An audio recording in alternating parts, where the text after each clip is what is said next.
Hey, Dustin Craig here from Paradigm Shift, and this week it's time to recommit. Our passage comes from 2 Kings chapter 23, verses 1 through 3. Then the king sent, and all the elders of Judah and Jerusalem were gathered to him. And the king went up to the house of the Lord, and with him all the men of Judah and all the inhabitants of Jerusalem, and the priests and the prophets, all the people, both small and great.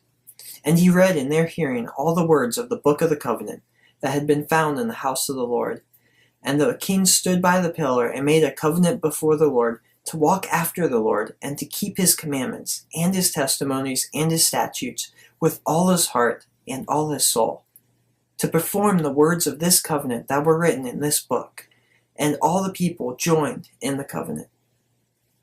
Basically, what was happening here is that for generations, the people of Israel had turned their backs on God. But when Josiah rose to become king, he ordered the temple to be reopened. And when the priests were in there cleaning up, they found the book of the covenant, which is equal to the first 5 books of our modern day Bible. And when they took it to the king, he was excited. So excited, in fact, that he had everyone in Jerusalem stop what they were doing so he could bring the book out and read it to the people. And the king that day, and all of his nobles and all of his servants and all of the people who were there recommitted their lives to the God of their fathers.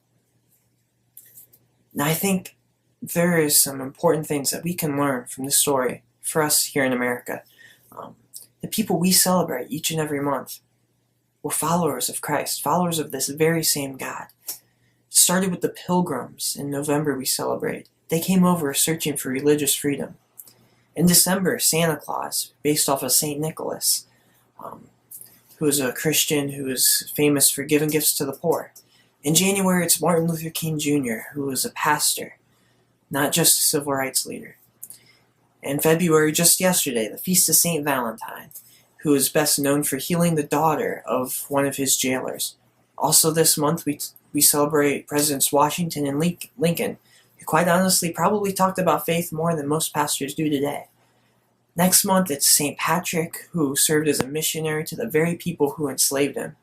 And then, of course, April, we celebrate Jesus' resurrection and Easter. See, we keep trying to take Christianity out of American culture, but it is part of our story. We just can't do it.